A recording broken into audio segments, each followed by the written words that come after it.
चलिए हम एक थोड़ा सा अंदाजा लगाने वाला खेल खेलें। मैं आपको बताने जा रहा हूँ आपकी बकेट लिस्ट में मौजूद प्लेसेस के नाम। ये प्लेसेस है Machu Picchu, the Colosseum, Petra, Taj Mahal. क्या मुझे इनमें से कम एक सही मिला? मुझे मानना पड़ेगा कि मैंने दुनिया के नए 7 अजूबों की लिस्ट से हटा दिया। एक्चुअल में 2007 में वोटिंग के बाद उस लिस्ट को आधिकारिक तौर पर फिनिश कर दिया गया था। पुरानी लिस्ट के साथ क्या हुआ? वो सूची 2री शताब्दी ईसा पूर्व में बनाई गई थी और उसमें से केवल एक ही स्थल है जो कि अभी भी कायम है, गीजा के पिरामिड। तो चलिए अब अपनी कुर्सी की पेटी बांधो, हम जा रहे हैं पेरू।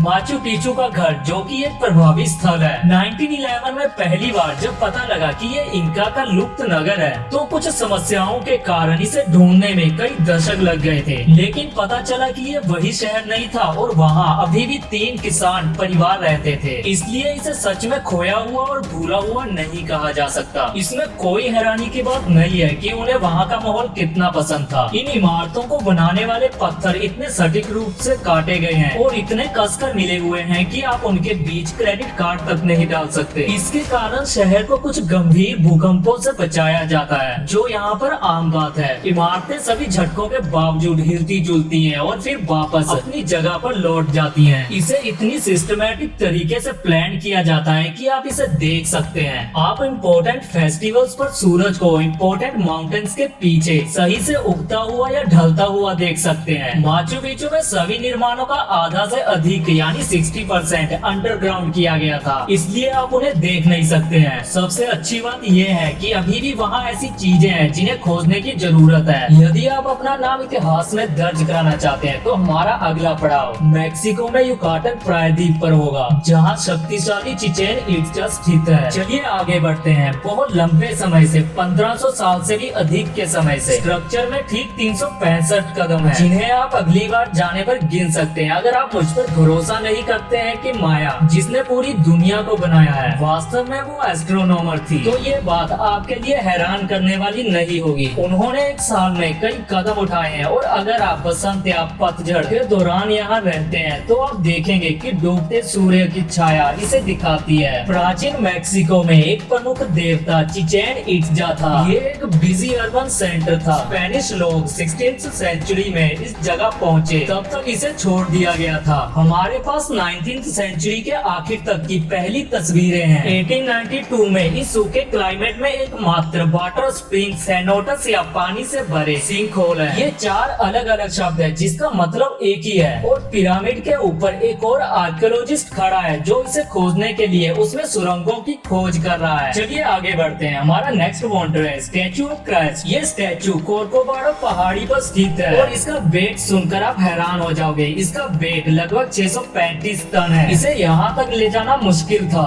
एक्चुअल में इसे अब यहाँ ले जाने के लिए फ्रांसीसी मूर्तिकार पॉल लैंडोस्की ने मिट्टी से भविष्य की मूर्ति कला के कई टुकड़े बनाए थे। इसे कंक्रीट में डाला गया और वर्कर्स ने इसे मौके पर सीमेंट तैयार किया और सभी उपकरणों को एक छोटे से व्हील रेलरोड के माध्यम से ट्रांसफर कर दिया। ये रेल मार्ग टूरिस्ट के पहाड़ी पर चढ़ने के लिए इस्तेमाल होता था। स्टैचू का ये सबसे अच्छा सबूत है कि बिजली एक ही स्थान पर बार बार आती है, क्योंकि पहाड़ की चोटी पर इसकी स्थिति के कारण उसकी उंगलियों के टॉप्स एंड आईब्रोज तूफान से नुकसान हो जाता है। तो चलिए अब आगे बढ़ते हैं। तो अब हम ताजमहल देखने के लिए आगरा जा रहे हैं। ये एक बहुत ही सुंदर गुलाबी इमारत है जिसका रंग हमेशा सफेद नहीं रहता। ताजमहल का रंग समय पर बदलता रहता है। दोपहर में सूरज निकलते समय ये हल्के गुलाबी या बैंगनी रंग में दिखता है और सूर्यास्त होते ही ऑरेंज ब्रॉन्ज कलर में रंग जाता है। यहाँ थोड़ा सा हल्का नीला रंग भी देखा जा सकता है। और जब आप यहाँ आते हैं तो ये आपको दिखने वाली एकमात्र विजुअल इल्यूजन नहीं है। इसकी इमारत का मुख्य द्वार लगता बहुत बड़ा है लेकिन ये दिखता छोटा है। इसके दोनों ओर की मीनारें या टावर बिल्कुल सीधे खड़े दिख सकते हैं, लेकिन एक्चुअल में वे इमारत के बाहर झुके हुए होते हैं। ये सब सुंदरता संतुलन के लिए किया गया है और इसके निर्माण में 17th सेंचुरी में एक भूकंप के मामले में टावरों के मुख्य इमारत पर गिरने से रोकने के लिए ये भी किया गया है, क्योंकि इसे नियमित रूप से एक स्पा डे माना जाता है। इसलिए वे इसमें एक उचित चेहरे की मिट्टी का पैक लगाते हैं जो चमकदार बनाए रखने के लिए एक पारंपरिक उपाय है। मुझे इटली जाने के बारे में सभी यात्राओं की खुजली महसूस हो रही है और कुछ परेशानियां हैं। वास्तविक कारण ये हो सकता है कि इसका पहला नाम फ्लेवियन एम्फीथिएटर था, क्योंकि इसे फ्लेवियन राजवंश द्वारा बनवाया गया था। इसका नया नाम अधिक प्रचलित हो गया है, पॉसिबली सम्राट नीरो की विशाल कांस्य स्टैचू के बाद, जो पहले इमारत के पास थी। स्टैचू के लिए मॉडल रोड्स का कोलोसस नामक स्थान था।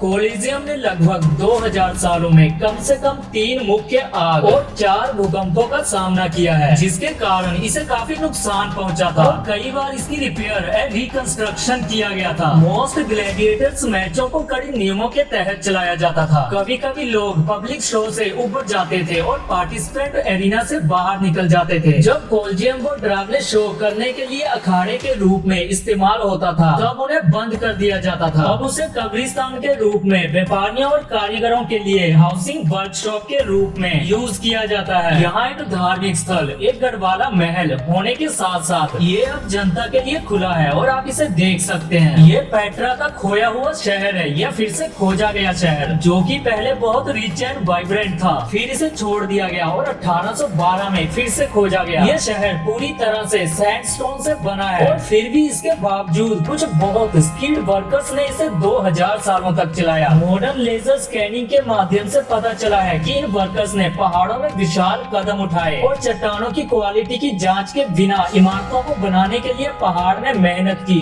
और लोग बिना पानी के रेगिस्तान में कैसे जीवित रहे हैं। यहाँ पर रहने वाले नबातियों ने नालियों और कुंडों की एक जटिल प्रणाली विकसित की है, ताकि ये इंश्योर किया जा सके कि अगर आप इंडियाना जोन्स मोड में हैं, तो आपके पास पूरे साल के लिए पर्याप्त महत्वपूर्ण तरल पदार्थ है। पेट्रा आर्कियोलॉजिस्ट का मानना है कि हम अब तक शहर के केवल 15% को ही जानते हैं, बाकी अभी भी अंडरग्राउंड छिपा हुआ है। मैं एक महान दीवार के बारे में बात कर रहा हूँ, जो 13,000 मील से भी लंबी है। ये दीवार ईस्ट टू वेस्ट तक फैली हुई है, जिसकी हाइट मून तक जाती है। लेकिन ये मिथ नहीं है कि इस दीवार को चंद्रमा से देखा जा सकता है। इसका कंस्ट्रक्शन ईयर 2000 में हुआ और ये ईंट और पत्थरों से बनी है। ये बात मैं किसी से नहीं कहूँगा कि दीवार के कंस्ट्रक्शन में यूज की गई ईंट मिंग राजवंश के उत्पादन स्थानों से आई है और इसकी क्वालिटी कंट्रोल जिम्मेदार अधिकारियों के बारे में है। अगर इसकी ईंट में कोई खराबी हुई तो इसकी जिम्मेदारी किसी को ठहराई जा सके। अगर आपको वीडियो पसंद आई तो वीडियो को लाइक करें और अपने दोस्तों के साथ भी शेयर जरूर करें।